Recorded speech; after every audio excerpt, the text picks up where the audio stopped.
Good luck finding your way back." My daughter's voice echoed through the dry air as the car sped away, leaving me standing alone on a cracked desert road under the blazing sun. The sound of tires faded, replaced by silence, and the faint hum of heat rising from the sand. I didn't shout. I didn't cry. I just watched the dust trail dissolve into the horizon and thought, "You two have no idea what you've just done." They thought I was helpless. That I'd shrivel up in the desert, a tragic accident no one would question. What they didn't know was that I'd spent most of my life building an empire with my late husband, and every penny of our fortune was locked behind layers of legal traps they couldn't even imagine. But before I could teach them that lesson, I had to survive. The sun was merciless. I had one bottle of water, a few crackers, and a thin scarf that barely shielded my neck. My daughter, Emily, and her charming husband, Chase, had planned this well. Or so they believed. They'd done their research, their timing, even their fake concern leading up to this family trip. What they hadn't planned for was that the woman they left to die wasn't just some grieving widow from Minnesota. I was the one who built the safety nets. I was the one who read every clause in every trust document. Emily had always been distant, but Chase, he was the true architect of this betrayal. Smooth talker, perfect smile, full of grand ideas about family unity and adventure. He'd spent weeks buttering me up, planning this trip to help me heal. He even convinced Emily it would bring us closer again. Instead, it brought out exactly who she'd become, greedy, desperate, and lost in the shadow of a man who saw me as a walking bank account. I took a slow breath and scanned the horizon. The road was fading into nothingness, but there, far off, a ridge broke the endless sand. Maybe shade. Maybe shelter. I started walking. Each step crunched against the earth, the heat searing through my shoes. My heartbeat slowed, steadied. Panic was pointless. Logic was survival. By nightfall, the temperature dropped fast. I wrapped the scarf around my arms and huddled near a cluster of rocks. I thought of Robert, my husband, gone too soon, and smiled faintly. He used to say, "Money doesn't make you smart, but it shows who's stupid." Emily and Chase had just proven his point perfectly. I rationed water. Rested. Waited for dawn. By the time the first light touched the desert, I'd already decided what came next. I would find my way back, not for revenge, but for justice. They wanted my death to set them free. Instead, my survival would chain them to every consequence their greed had earned. When I finally saw the outline of a truck approaching in the distance, I raised my hand, steady and calm. The driver stopped, a local man with kind eyes and an old radio humming softly. "Lost?" he asked. I smiled. Not anymore. Somewhere miles away, Emily and Chase were probably celebrating, counting a fortune they'd never touch. They didn't know it yet, but their test was over. And they had failed it completely. "They think the desert will finish me," I muttered as the taillights vanished, and then I started following the faint tire tracks into the dark. Night in the desert felt like a different planet. The wind moved in waves across the sand, the stars were a cold, piercing crowd above me, and the temperature cut through my thin jacket like a blade. My sandals rubbed new blisters into my feet, and my water bottle was down to its last sips, but I kept one steady thought: keep moving. My father had once shown me how to read the sky. I used the North Star to stay true. Hours passed in a blur of crunching sand and short rests. The tracks faded under drifting dunes, but every time I doubted myself, I checked the sky and took another step. Just before dawn, when my hope was small enough to fit in the palm of my hand, I made out shapes ahead: low walls, collapsed roofs, the skeleton of a village that had been abandoned long before I was born. The sight of man-made shelter felt like a miracle. The village was mostly ruins, but in the center stood an old well that still held water. It wasn't fresh, but it was wet, enough to keep me alive. I drank slowly, tasting grit and iron and feeling ridiculous gratitude for each swallow. I slept in the shelter's darkest corner and woke to an old man watching me from the doorway. He spoke in a language I didn't know, but his eyes held understanding. When I pointed to myself and to the empty road, he frowned, then nodded, the universal wordless horror of a decent person learning what family can do. He introduced himself as Henry Beck in broken English, and over the next day he taught me things the travel guides never include: how to wring dew from a cloth in the cool hours, which scrub plants would give you life and which would take it, and how to read animal tracks and the angle of the sun to keep a bearing. Henry didn't treat me like an old woman whose usefulness had expired. He treated me like a person he had to get back to the road. On our second morning, as the desert heated, he pointed toward the horizon and then to himself and me. He would guide me back.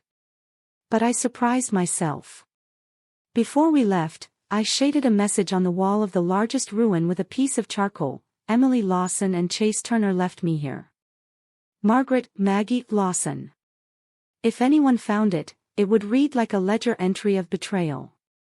Henry squinted at the writing and made a small approving sound. He understood it mattered. We left that village together, and the desert felt a little less like an accusation. When a battered pickup finally slowed and pulled over, the driver was an older man with a field hat and a serious face, Dr. Andrew Miles, an archaeologist heading back from a dig. He looked at me and didn't waste 1 second. He drove me to the nearest clinic with the air conditioner on full and a steady hand on the wheel. The heat of the truck felt like mercy, like the difference between being forgotten and being noticed. At the clinic, paperwork and concern came at me from all sides. A hospital bed, a sympathetic nurse, and a call to the local authorities. Diplomats and doctors wanted to move fast. That is the proper response when someone disappears into the desert. But I had other priorities. Cold as it sounds, a spectacle of rescue could let the people who abandoned me slip into the background and access what they wanted. I wasn't in a hurry to create headlines if it would hand them keys. I made 3 calls from the clinic. The first was to my attorney back home in Minnesota, Jonathan Moore. When he answered, his voice cracked with relief, then snapped into alarm when I told him the truth. "They left me out there," I said plainly. "Emily and Chase did this on purpose." He took a breath long enough to be dangerous. "Don't let them anywhere near any accounts," I said. "Put everything on legal hold. Let them think their plan is working while we prepare to pull the rug out." The second call went to my bank. "This is Margaret Lawson," I told the young banker, and I heard papers shuffling through his headset. "Place a full fraud freeze. Monitor any attempted access. Notify me of any movement." He did not hesitate. In that sterile room, the machinery of institutions moved the way it should when someone sounded the alarm. The third call was the one I had been waiting to make. I dialed Emily's number, and it rang twice before she answered, breathless and with a thin edge of panic. "Mom," she whispered. Fear, guilt, and a too familiar edge of entitlement trembled through her voice all at once. "Where have you been?" "In the desert," I said. "Where you left me." Silence swallowed the line, then small, startled noises from the other end, Chase asking questions, Emily trying for a performance of innocence. "We've been looking everywhere," she lied. It was a bad, obvious lie. "Save your breath," I told her. "You and Chase thought you could make me disappear and then take what you wanted. You underestimated 2 things, other people's decency, and the fact that Robert and I protected our family from people who would do exactly this. There are layers in place you don't even know how to touch." Her voice went small. "Mom, please." "Please what?" "Confess." "Beg?" "This isn't between us the way you think." "I'm fine. I survived." "You've set a lot more in motion than you realize." On the drive back to Cairo with Dr. Miles, I learned details: how long I had been gone from the hotel according to the couple who reported me missing, how quickly they had claimed the stage of grieving once the cameras would come. It made my stomach sour, But it also clarified my path. They had to be confident. Confidence makes people careless. Back in a clinic room, with ice on my sunburned shoulders and a kettle of resolve in my chest, I started putting the pieces together. The emergency teams would do their jobs. So would the attorneys and the bank. My role was different. I would be the witness, the living proof that their plan fractured at the seams. I had carved my message into the ruins. I had a lawyer briefing evidence. I had financial locks and a list of people ready to make sure greed couldn't walk away with my husband's legacy. When I called Emily again, I let my voice be even and slow, the voice that used to talk a stubborn teenager through calculus. You made a choice, I said. Now the rest of us will make the other ones. There will be questions you can't answer, and doors you can't open. You'll find that money is not the same as freedom. Her breathing hitched. Mom, please. Save it for the investigators, I said. You and Chase will be given every chance to explain yourselves. I'm not a monster. I'm a witness. I hung up, then looked out the small clinic window at the hazy city and thought of Henry, who had stood in a doorway in a place far from home and offered a stranger kindness without conditions. It renewed me more than any legal strategy. Justice would take a shape that fit the law, mercy would be the shape I gave myself. I had survived. Now I would make sure survival had consequences. Enjoy Cairo, sweetheart, I said coldly before I hung up, and then I tapped my glass of tea as if it were the conductor's baton for what came next. While I recovered in a comfortable hotel room paid on a card Emily and Chase couldn't touch, I set the gears in motion. Legal freezes, discreet phone calls, a private investigator in Minneapolis, each move was quiet but deliberate. What I discovered didn't shock me so much as it confirmed everything I'd feared. Chase Turner wasn't a frantic, love-struck newcomer. He was a practiced con, a man who'd built a career out of flattering older women and walking away with their savings. His debts weren't small, they were life or death messy, and they reached into places I didn't want anywhere near my family's name. Instead of rushing straight into courtroom fireworks, I chose something slower and far more satisfying, exposure on their timetable. The law would do its work, yes, but the public unspooling of their lies would be the thing that truly unmade them. Over the next 48 hours I coordinated with my attorney, Jonathan Moore, arranged monitoring at the bank, and fed the investigator every detail he requested. I enjoyed the work in a way that surprised me, strategic, clean, inexorable. Late that night, I watched Emily and Chase stumble out of the police station, hollow-eyed and fragile. They hadn't expected being questioned, they'd expected their story to be swallowed whole.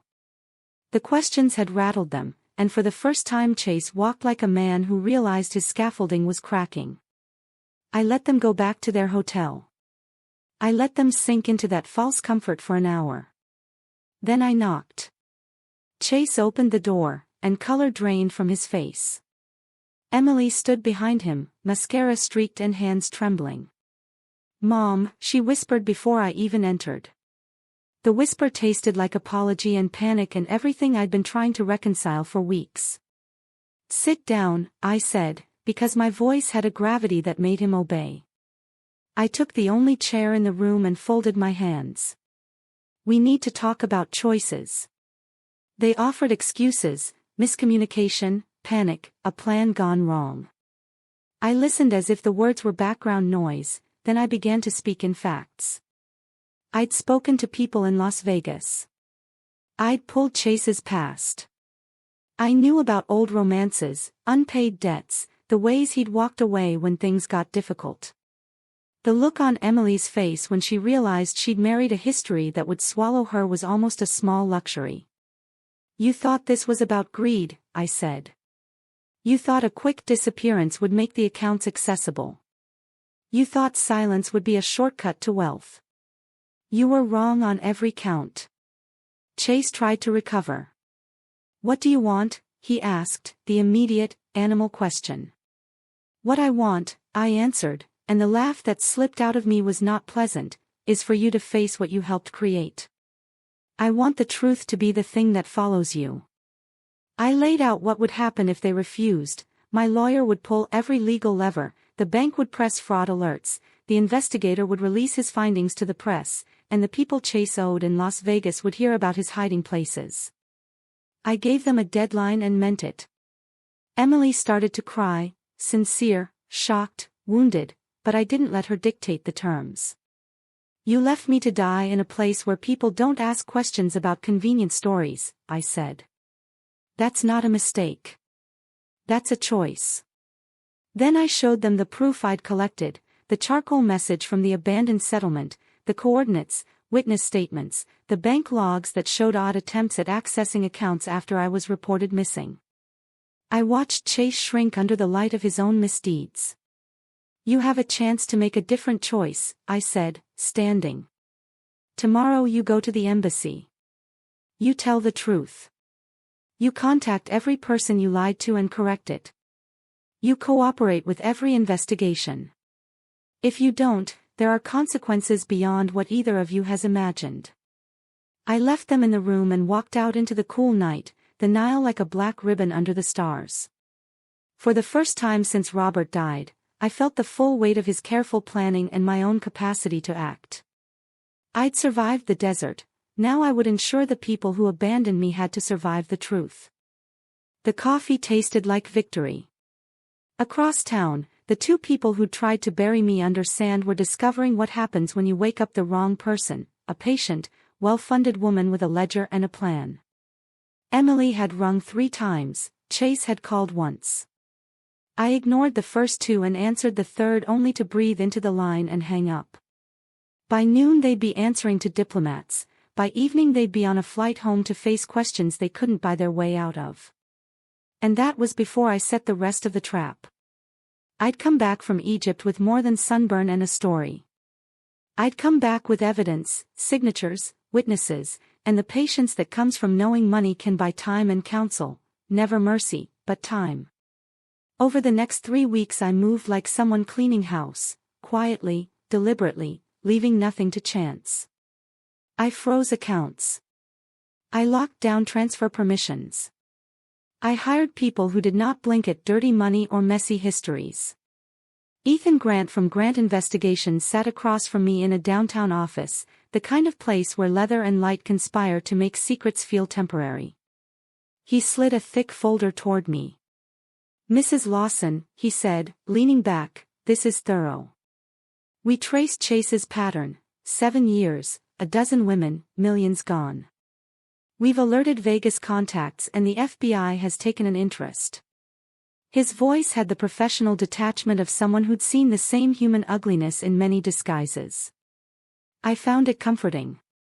Justice, I said, sipping the coffee, is a slow, exacting thing. I prefer it that way. Ethan smiled the smile of a man who liked to win investigations. By the time I left his office, anonymous tips had been sent, subpoenas were being drafted, and a legal freeze was in place that would make a determined criminal look like a bumbling amateur. Back at home, Jonathan Moore, my attorney, coordinated civil actions. We'll file for elder abuse protections, asset freezes, and add fraud counts, he told me. This isn't just about money. It's about a deliberate scheme to endanger you. I listened, noting every phrase, every deadline. Jonathan was efficient in a way Robert had been, calm, precise, immovable. Then came the delicious theater. Chase thought flight plans and fake passports were clever. He didn't account for surveillance, for airlines sharing passenger manifests, or for the people he owed in Las Vegas being informed of his exact coordinates. I let him get to the airport. I let him walk the part of a cornered man. And when his probation officer and a local detective converged, I watched from afar as handcuffs replaced his smug grin. Emily's world unraveled faster. The social media posts meant to paint her as a grieving daughter were replaced with reporters asking why she'd failed to tell the truth. The disinheritance notice I filed landed like a cold fact: blood ties are moral bonds, but they are not licenses to murder for money. The document said, simply and irrevocably, that she would receive nothing, an official severing of the financial ties she'd believed were guaranteed. Her shock was almost humorous. "You can't do that," she wailed when I handed it to her. I'd already stopped listening to pleas. Survival had reshaped me into someone who measured consequences. Word spread quickly. Newspapers picked up the investigators' compiled dossier. The bank released statements that access attempts had been flagged and recorded. Federal agents made quiet calls. The magnifying glass hovered over Chase's past, alias names, prior complaints, the trail of small towns and empty promises. In every conversation I curated, I let truth do its work while I focused on the small details that mattered, where his creditors would look first, who in his orbit could be persuaded to talk, which regulatory box would most sting him in public. When Chase's arrest was announced, I felt something unexpected, relief untempered by joy. I wanted consequences, not cruelty. I wanted the law to take its course and the world to understand that greed dressed as love still has a price. Emily collapsed into a confession of sorts, her voice shaking, promises spilling out too late. "I didn't know," she began, and then stopped, as if the words themselves would erase what she'd done. "It's too late for apologies," I said. "You chose a path when you left me on that road." I didn't say the thing I thought, that patience had always been my inheritance. Instead, I let the institutions do their work: civil suits, criminal referrals, media exposure, and the slow, public unspooling of a life built on pretense. In the weeks that followed, there were court filings, police interviews, and a PR campaign that presented the facts without theatrics. Reporters wanted drama, I gave them records. Prosecutors wanted paperwork, I gave them witness statements and GPS coordinates from the ruin where I'd been left. The world watched as a private life became public consequence. Sometimes I thought about Robert, about how meticulous he'd been with trusts and clauses. He always said protection was boring until it wasn't. He was right. The protections he'd put in place meant Chase couldn't touch a dime, they meant Emily's choices had real fallout, they meant the pattern of abuse Chase had perfected would be hard to continue. I don't take pleasure in watching people suffer, but I won't pretend I felt nothing when the consequences landed. There's a moral order that Americans like to believe in: accountability, the rule of law, and the idea that power comes with responsibility. Emily and Chase had forsaken that compact. They'd treated my life as disposable. The country's systems, banking protocols, legal instruments, law enforcement, were the response I trusted most. When the dust settled, I returned to the ordinary life Robert and I had built: morning coffee, tending the small garden, calls with my attorney about settlements and restitution. I still thought of Henry Beck, the man who'd given me shade and showed me how to wring water from a cloth. I thought of Dr. Andrew Miles, who'd driven that battered pickup and refused to ignore a stranger in need. Those were the people who reminded me that goodness exists beyond blood. In the end, I kept the house Robert and I had shared and the peace I'd earned. Emily and Chase faced the consequences of their choices: legal, financial, and moral. The money remained a protection for the family lines Robert had worried about, but more importantly, it remained a tool I could use to discourage harm, support recovery, and fund the kind of justice that heals without savaging. I survived the desert. I survived betrayal. And I learned something new about myself: that when life asks you to choose between retaliation and restoration, you can choose both, restore safety for those who need it, and ensure those who intended harm are held accountable. For the first time since Robert's death, I felt calm, peaceful in a way that no amount of grief counseling or meditation could have given me. Chase was behind bars. Emily was about to follow. Justice wasn't on its way anymore, it had arrived. 6 months later, I sat quietly in a packed Minneapolis courtroom, watching the two people who'd once called me family face the end of their own deception. Chase Turner stood before the judge in an orange jumpsuit, hollow-eyed and defeated. Emily sat beside him, her face pale, tears carving paths through makeup that couldn't hide the guilt. Chase accepted a plea deal: 8 years in federal prison for fraud, attempted murder, and conspiracy. Emily, shaking, agreed to 3 years for her part in the plot. Their lawyers had fought, bargained, begged, but there was no escaping the truth. When the judge asked if they wanted to make a statement, Chase rose slowly.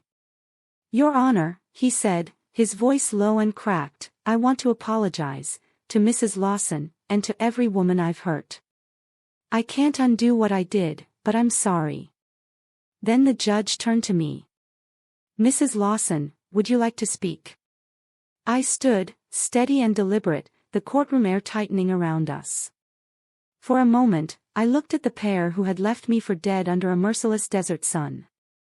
6 months ago, I began, these two decided my life was worth less than my bank account. They left me stranded, believing I was too old, too weak, too naive to survive. They were wrong. They underestimated the one thing that kept me alive, my will. The room was silent. I reached into my purse and handed a document to the court clerk. "This," I said, "is my husband Robert Lawson's original will, signed and notarized 5 years ago. In it, he included a special provision: if our daughter ever attempted to harm me or steal from the estate, she would be permanently disinherited." Emily gasped. "That's not possible." "We never told you," I interrupted softly. "Robert hoped he'd never need it. But he understood character better than I did." The judge examined the document, nodding. "This provision appears valid." "It is," I said. "Which means that even if I had died, even if their plan had worked, Emily would have inherited nothing. Robert's estate was designed to go to charity in the event of foul play." A murmur rippled through the courtroom. Emily's shoulders slumped. Chase just stared, stunned.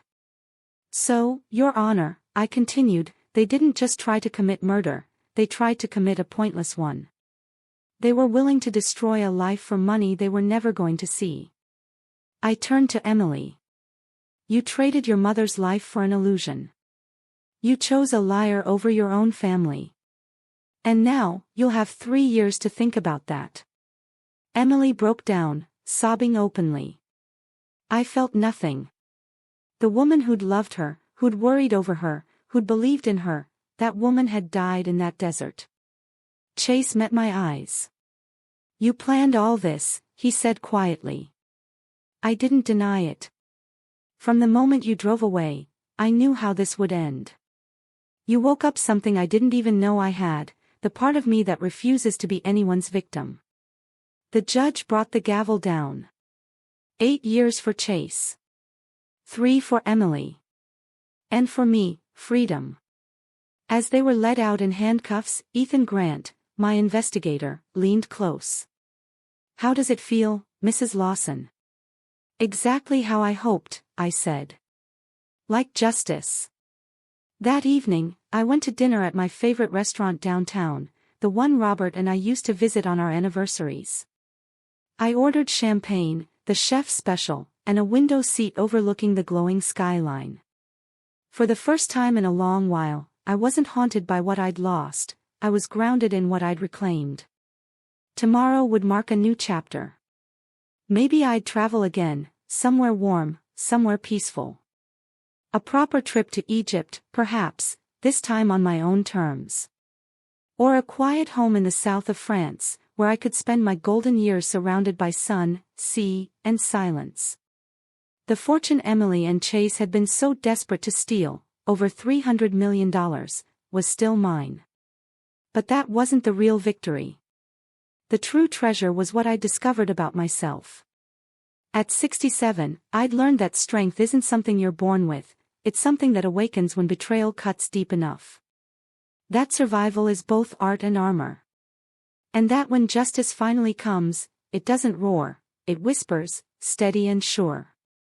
I raised my glass toward the night sky, imagining Robert's calm smile.